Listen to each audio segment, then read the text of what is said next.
What do you fear most about death? Pain. The unknown. The ancient Egyptians had a far more terrifying answer: disappearing completely. Not go into a hellish underworld, but simply ceasing to exist. This idea is at the very core of one of history's most misunderstood texts, the Book of the Dead. And what it reveals about life, consciousness, and morality is more profound and unsettling than you can imagine.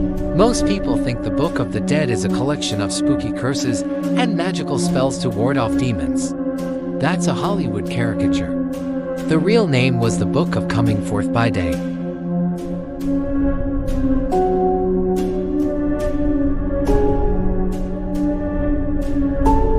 It was a guide to navigate the treacherous landscape of the afterlife, a realm the Egyptians called the Due. But this wasn't about avoiding punishment. It was about avoiding oblivion.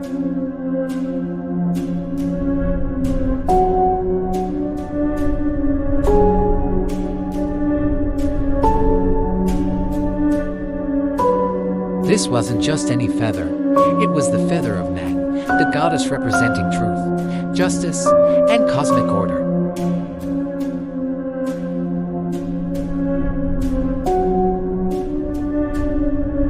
But if your heart was heavier than the feather, weighed down by a life of wrongdoing, your fate was sealed.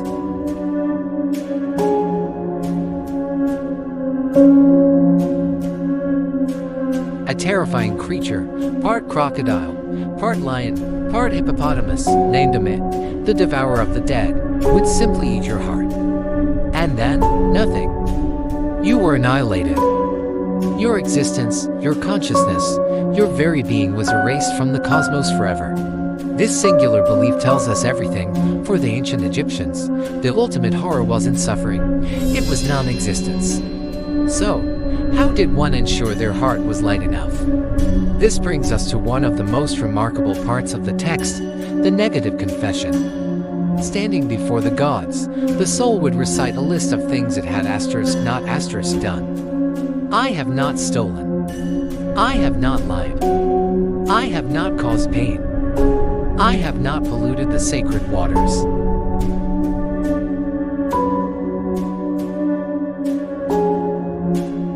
Think about that.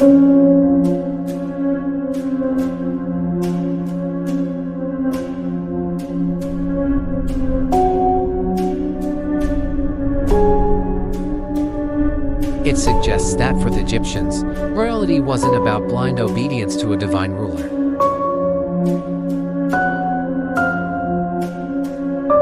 Breaking this balance wasn't just a sin, it was a disruption of the universal order, and it had existential consequences. But what about the spells themselves? To our modern ears, many sound bizarre and repetitive.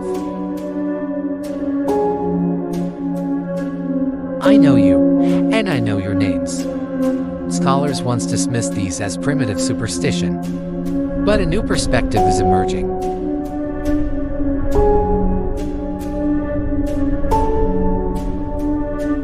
Consider the techniques used: constant repetition, vivid visualization, and the reinforcement of identity.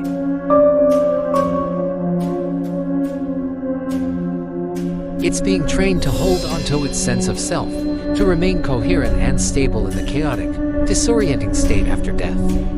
Some researchers even draw parallels to modern consciousness training or lucid dreaming techniques. The goal was to prevent the soul from dissolving into the cosmic background, to help it remember who it was. Was this the world's first form of psychology, designed to fortify the mind for the ultimate journey? Here's where the mystery deepens. Some of these spells and instructions make little sense if they were only to be used after death.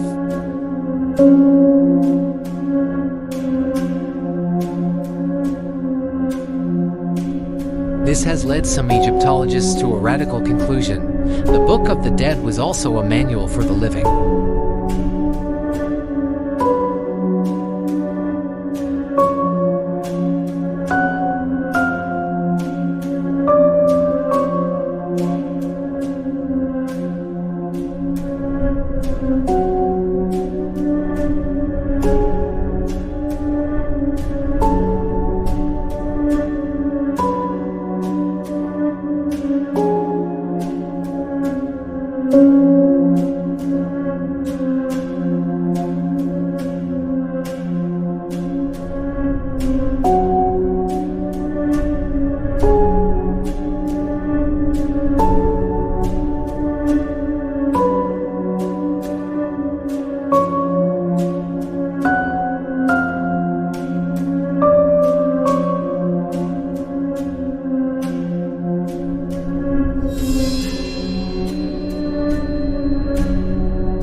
But a spell spoken incorrectly, with the wrong intonation or a faltering heart, could fail spectacularly.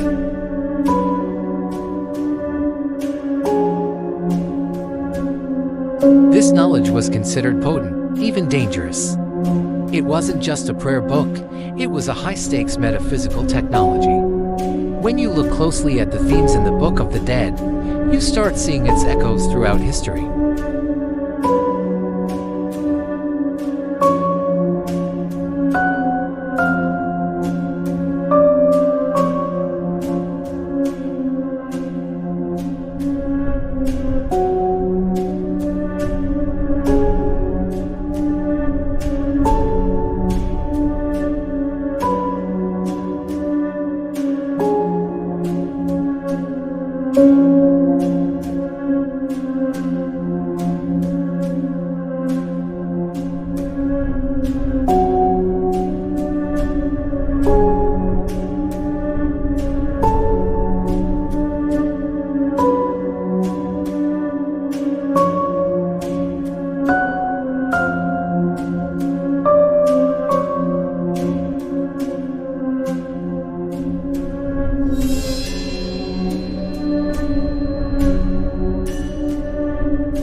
Thanks for watching.